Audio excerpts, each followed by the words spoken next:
Hola, bienvenidos con todos a este espacio en el que se van a tratar temas importantes y bastante complejos como lo es la legislación minera en el Ecuador. Mi nombre es Antonella Villavicencio de la carrera de Ingeniería Ambiental en la UTPL. El día de hoy hemos invitado al abogado Mauricio Murillo, que está especializado en este tipo de casos. Primero queremos que se presente un poco, por favor. Sí, está bien. ¿Cómo están? Buenas tardes. Soy Mauricio Murillo, abogado y director jurídico de la empresa minera Vira de la ciudad de Zaruma. Además, soy el procurador síndico de la Cámara Nacional de Minería. Mucho gusto. Para comenzar, quisiera preguntarle cómo evalúa usted la situación actual de la legislación minera en el Ecuador. Tal vez considera que contamos con un marco legal sólido o cree que existen vacíos importantes que deberían ser tratados aún. Ya. Este, la legislación minera ecuatoriana es más o menos, pero está mucho mejor que antes. La legislación minera ecuatoriana en la actualidad nos rige desde el año 2009, del 29 de enero del 2009. La anterior ley minera era del 31 de mayo de 1991. Pero hubo reformas, la sociedad evoluciona y por ende la legislación también tiene que evolucionar. Y en la actualidad tenemos una legislación con la cual podemos trabajar perfectamente con algunas reformas que han habido hasta en los últimos años, 2018, 2020, 2021, para podernos adecuar al momento en que vivimos.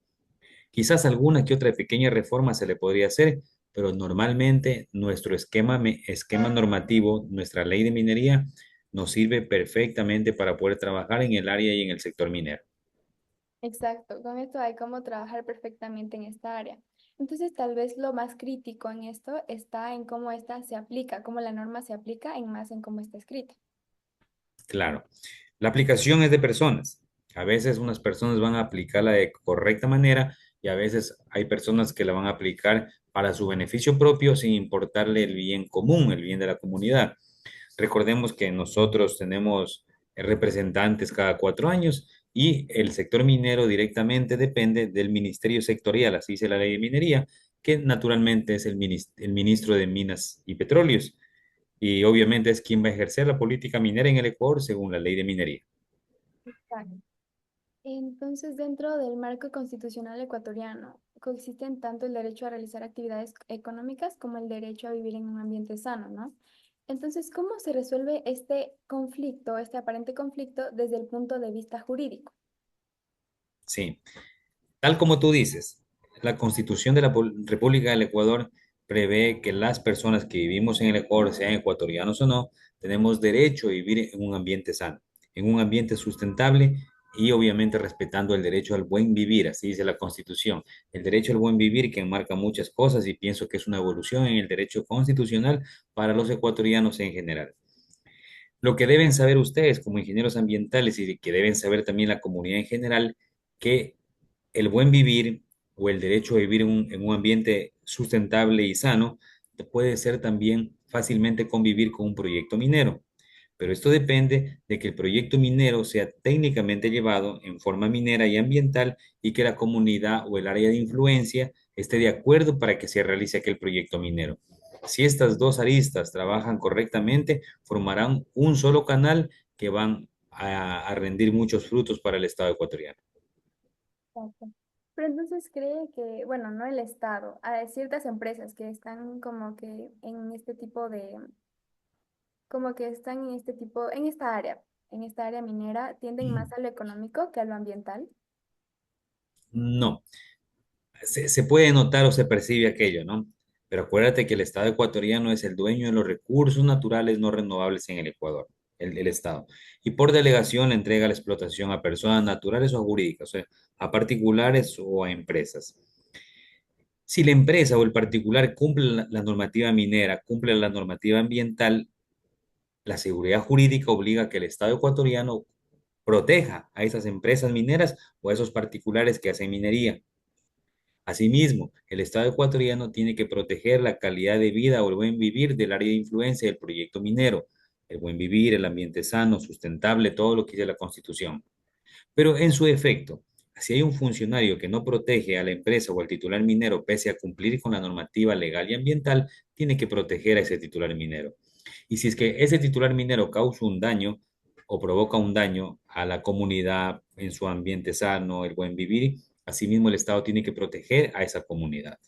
Ambos tienen derechos que deben ser respetados. Exacto. Tanto, bueno, incluso más ahora que se ha dado mucha más importancia al medio ambiente para cuidarlo, porque como que ya se conoce que estos recursos son limitados, entonces se sabe que hay que cuidarlo más. Claro. Ujú. Te explico por qué. ¿Por qué da esa protección? El Estado es dueño de los recursos naturales y el Estado tiene que controlarlos y cuidarlos para que sean, así se dice, para que sean de una forma racional su explotación, racionalmente responsable su explotación, sin causar daños y explotarlos en la forma y en la medida que el país necesita. Si extraemos minerales metálicos como oro, plata y cobre hoy día de la provincia del Oro, de Loja o de Zamora, esos minerales metálicos se van a extinguir para las generaciones futuras.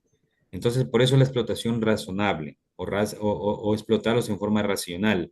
¿Por qué? Porque se entiende que esos recursos naturales que son de todos los ecuatorianos, una vez de que los explote el particular, paguen las regalías y paguen las patentes al Estado ecuatoriano, ese dinero sirva para la inversión social del sector, sirva ese recurso natural que se extingue de su explotación, sirva para construir escuelas, para construir canchas deportivas, para construir centros de salud. Ese es el objetivo de la Constitución. Es el objetivo de utilizar de forma racional los recursos naturales. Exacto, y que no se desaproveche ninguna parte de este proceso, ¿no? Sí. Entonces, bueno, el Ecuador ha sido pionero en el reconocimiento de los derechos de la naturaleza en su constitución, ¿no? Desde su perspectiva, ¿qué implicaciones tiene este reconocimiento cuando se trata de otorgar licencias mineras? ¿Cómo se armoniza esto con la legislación secundaria vigente, como lo es la ley de minería, ¿no? Como te he dicho, ¿no? Mira, Antonella, nosotros en el Ecuador sí somos pioneros en darle derechos a la naturaleza. Hay otros países que no lo tienen, nosotros sí. Hay personas que son críticas y dicen que efectivamente no tienen que darle derecho a la naturaleza porque no tienen su representante. Pero la propia Constitución ha dicho que todos los ecuatorianos somos representantes de la naturaleza, como los son seres inertes, los recursos naturales o las plantas y los animales no tienen razón, no son racionales, no tienen representación. Pero la Constitución dice, como no tienen representación, todos los ecuatorianos podemos representarlos. ¿En qué forma? Que si causan un daño a animales de un sector, y provocan la extinción o la posible extinción de un animal, de un ser vivo, los ecuatorianos, tú y un grupo de personas pueden ir ante un juez y reclamar los derechos de la naturaleza por ese animal que se va a extinguir, sea por proyecto minero o por cualquier otro proyecto económico. Entonces, esa es la calidad de derechos que le hemos dado a la naturaleza y obviamente, como están en la Constitución, deben ser respetados en la legislación secundaria, porque la Constitución es la cabeza de la cúspide legal, pero la legislación secundaria como ley de minería, ley de ambiente, código civil y otras leyes deben respetar porque está en la cabeza de la cúspide legal. Exacto. ¿Pero cree que ese reconocimiento se queda en el papel o cree que sí se están, sí están siguiendo las leyes como se debe? Normalmente, como vivimos en el Ecuador, y me da una pena aceptarlo como profesional, te lo digo, y espero que ustedes, que van a ser los nuevos profesionales, los nuevos héroes del Ecuador, hagan respetar aquello. Muchas de las veces se cae en papel, efectivamente. Muchas de las veces ustedes van a ver manifestaciones que tienen que ser manifestaciones de hecho para hacer respetar una comunidad indígena donde no están de acuerdo con un proyecto minero. ¿Por qué? Porque el proyecto minero ha querido saltarse de pronto la consulta previa y no puede ser así. Entonces tienen que ir a situaciones de hecho donde hacen paralizaciones y reclamar que se respete la voz de estas comunidades indígenas porque van a provocar ciertos daños a la naturaleza, pero no.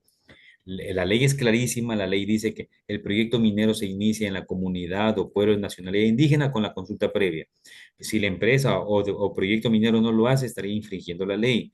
Pero si el funcionario lo permite, queda en papel y no se aplica la ley. Esas situaciones que provocan inseguridad jurídica en el Ecuador debemos eliminarlas de nuestra mente, ¿no? Claro, sí, es una pena que no se eh, cumplan como se deben estas leyes o estas normas, ¿no? Y existen casos en eso, casos muy reconocidos, de los que tal vez hemos de hablar más adelante, ¿no? En casos donde la normativa ambiental y la normativa minera parecen entrar en contradicción, como es el caso de que la Constitución menciona eh, que en áreas protegidas está prohibido el aprovechamiento de recursos naturales no renovables, como ocurre a veces con proyectos en áreas protegidas o, por ejemplo, territorios indígenas. ¿Qué nivel normativo prevalece y cómo se interpreta eso dentro de la estructura de la pirámide jurídica del Ecuador? De lo que hemos revisado no hay contradicción. La ley de minería no se contradice con el Código Orgánico del Ambiente, ni el Código Orgánico del Ambiente se contradice con la ley de minería. Habría ahí, cuando hay contradicciones, son varias reglas que hay que respetar, y en este caso prevalecería la ley de minería, que es mucho más antigua que el Código Orgánico del Ambiente, pero para nuestro caso de proyectos ambientales prevalece el Código Orgánico del Ambiente porque tiene un código de carácter de orgánico. Está por encima de la ley de minería, aunque la ley de minería es una ley especial. Pero no hay contradicción. Como te dije también en algún momento, Antonella, mira, nosotros podemos hacer minería, te pongo un ejemplo, en 100 hectáreas mineras. Pero si en las 100 hectáreas mineras hay 20, 30 o 40 hectáreas donde hay un humedal, donde hay una recarga hídrica, ustedes, los ingenieros ambientales, van a hacer un informe que les pide el Estado y en ese informe dicen, de las 100 hectáreas mineras que le han entregado a la empresa X, solo se puede hacer minería en 60 hectáreas. En las 40 restantes está afectada por un humedal, por recarga hídrica, por un páramo. Pero son ustedes, los ingenieros ambientales, los expertos que le van a decir al ministro que no se puede hacer minería en ese sector. Pero no hay contradicción. No hay ningún tipo de excepción. Por ejemplo, si es, si, si puede beneficiar al país, ¿no hay alguna excepción? No hay ninguna contradicción, no. ¿Se entiende? Algo leve que te digo sobre la consulta previa. La Constitución dice que se debe consultar previamente a la comunidad por nacionalidad indígena o en el área de influencia. Ustedes, los ingenieros ambientales, antes de hacer un proyecto de licencia ambiental, van a hacer una mesa de difusión, se llama dentro del proceso de licenciamiento ambiental. Y esa es la parte de la consulta. Le dicen a la comunidad que se exprese si aceptan o no. Y eso se va a hacer. Alguna gente dice que no, que necesitan una ley de consulta previa, que la Corte Constitucional lo dijo. Puede ser que los de la Asamblea nunca hagan una ley de consulta previa, pero por eso no se va a paralizar el proyecto minero, porque tenemos la consulta ambiental en las mesas de difusión que ustedes van a lograrlo. Por ahí se puede entender quizás una contradicción, pero para mi criterio no lo es. Tranquilamente convive la ley de minería, el Código Orgánico del Ambiente y seguimos en el mismo canal y vamos a llegar al mismo resultado. Muchas gracias. Por último, bueno, ya casi llegamos al final. Entonces, ¿podría contarnos sobre algún caso que haya llevado o haya conocido donde la minería haya generado conflicto legal, ya sea por daño ambiental o social? Sí, un caso que todos lo conocen, ustedes son jóvenes, pero de pronto sí lo tienen presente. Hundimientos en el casco céntrico de la ciudad de Saruma, la provincia del Oro. El cantón Saruma es un cantón minero por décadas. Ahí se hacía minería antes de que nosotros naciéramos. Y la gente de Saruma en sus venas, decimos, llevan la minería por dentro. Empíricamente conocen de minería, cosa que otras partes del Ecuador hay gente que no conoce, pero la gente de Portobelo y Saruma sí lo conoce. Entonces, ahí hacen minería, la mayoría la hacen de forma antitécnica, no trabajan bajo los estándares y parámetros que les indican los ingenieros de minas ni los ingenieros ambientales y han provocado daños. Y en las noticias, en las redes sociales, pudieron haber visto que hubo socavones. Socavones son orámenes, hundimientos en el casco céntrico de Saruma, se hundió una escuela, un coliseo de deportes también corrió peligro, pero es por la minería que no está hecha en forma técnica. Nosotros queremos que la minería se haga de forma técnica y consulten a los ingenieros ambientales, a los ingenieros en minería, dónde se puede hacer minería, dónde no se puede hacer minería y cómo se la debe hacer o ejecutar para no tener estos impactos ni estos casos o eventos sociales o ambientales como tú lo dices. Hay otro caso también, el proyecto minero Río Blanco, que es en el Azuay y en el Cajas, que el municipio de Cuenca se opuso. ¿Por qué? Porque ese proyecto minero es en el Páramo, en el Cajas, en la provincia de La Suay, en el cantón Cuenca, que corría peligro la fuente de agua que alimentaba de agua potable al cantón Cuenca. Entonces, son eventos que se pueden dar en diferentes partes del Ecuador, pero para eso tenemos no, para eso tenemos la normativa minera y ambiental y para eso tenemos los expertos, los profesionales, que son ustedes quienes nos van a decir a nosotros dónde se puede hacer minería y dónde no se puede hacer minería. Exacto. Entonces, desde la normativa, ¿cómo podría haberse evitado este hallazgo que pasó en Saruma? en el que hubo, o sea, en el que hubo hundimientos y este tipo de problemas, ¿cómo cree que se lo pudo haber evitado? Se pudo haber evitado contratando más personal técnico. Quien hace control minero se llama Agencia de Control Minero. Antes habían 10 técnicos. La parte alta de la provincia del Oro tiene la Oficina Técnica de Control Minero en el Cantón Portobelo. Antes habían 8 o 10 técnicos, que era muy poco. Pero en la actualidad hay uno. Habían 2 técnicos, ahora hay uno. Entonces necesitamos que el Estado ecuatoriano invierta dinero en la contratación de personal técnico, ingenieros de minas, ingenieros geólogos, ingenieros ambientales. Ellos son los que van a ir a revisar que todas las empresas mineras cumplan. Van a hacer las inspecciones, van a emitir informes y van a imponerle sanciones. Y a quien comete minería ilegal también, porque son los profesionales que van a trabajar en el Estado y quien van a hacer los informes para que la autoridad pueda ponerle sanciones que a veces es en dinero y a veces también llega hasta prisión. Exacto. Entonces, Saruma sería como una advertencia, un ejemplo de lo que se puede, lo que puede llegar a ocurrir, ¿no? En caso de que no se cumpla la ley como se debe, porque muchas veces, como usted lo dice, a veces mucha minería ilegal, o sea, no tienen el conocimiento que se debe, ¿no? El que se Sí, requiere, y por eso como que evitan ciertas partes o que son muy importantes o estudios, ¿no? Incluso los evitan, supongo yo, ¿no? Que es para no invertir tanto y tener mucha más ganancia. Aunque a la larga esto sería más una pérdida, ¿no? Yo lo veo como una pérdida porque ocurren esta clase de problemas y les va a tocar invertir para solucionar estos problemas que ellos mismos lo provocaron, ¿no? Sería claro, más como una pérdida. sí, tienes toda la razón. Estoy completamente de acuerdo contigo. ¿Por qué? Porque al momento de que la autoridad no controla con la gente que debe contratar para controlar, y al momento que el dueño del proyecto minero tampoco cumple, por no contratar un profesional, por no contratar un ingeniero, no es un gasto, es una inversión, porque si yo Exacto. contrato para hacer aquello, estoy evitando un problema futuro. En Saruma ocurrió lo que tú estás diciendo en forma textual. En Saruma, el hundimiento provocó la suspensión de los trabajos mineros por 3, por 6 y 9 meses, y los proyectos mineros grandes y que cumplen también pagaron los platos rotos, como comúnmente se dice, y dejaron de trabajar y tener ingresos durante 9 meses, cosa que se pudo solucionar un año, 2 años antes, sancionando a las personas que hacían esa minería contaminante y en forma antitécnica.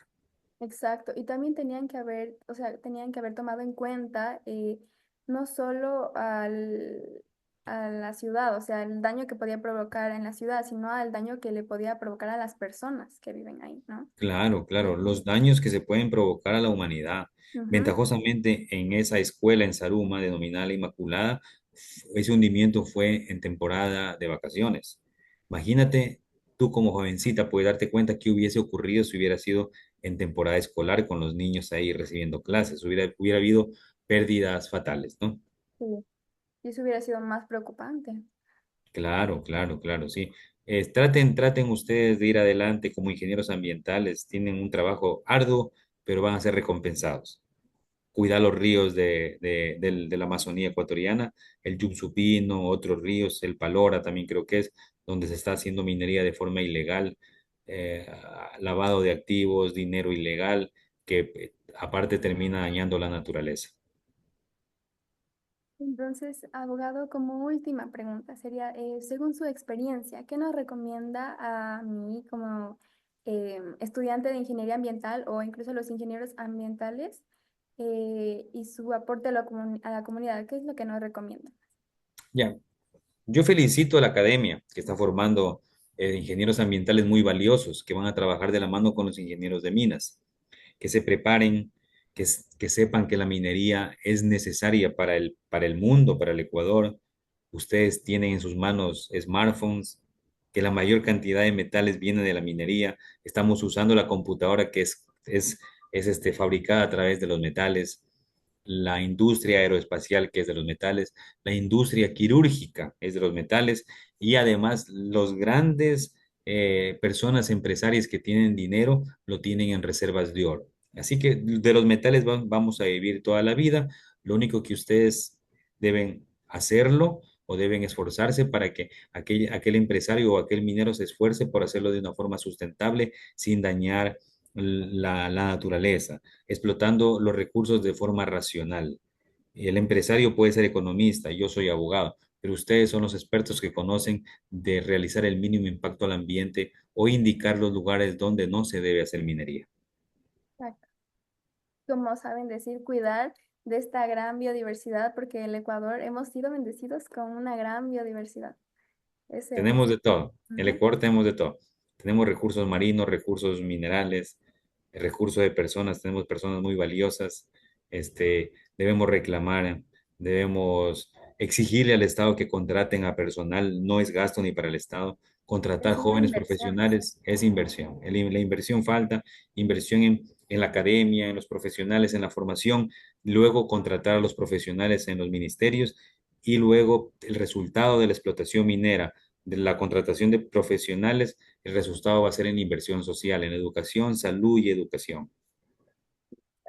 Pero, bueno, abogado, agradecemos muchísimo su presencia y muchas gracias por abordar este tema tan complejo y ayudarnos a resolver estas preguntas. Este diálogo nos deja muchas reflexiones acerca del derecho en la protección del ambiente, ¿no? Porque muchas veces como que no se le da la debida importancia. Esperamos mucho que esta conversación sirva como un aporte para seguir construyendo un modelo de desarrollo mucho más justo, sustentable y consciente. Muchas gracias. Los felicito y les agradezco. Que Fue un sigan gusto. adelante. Muchas gracias. Gracias.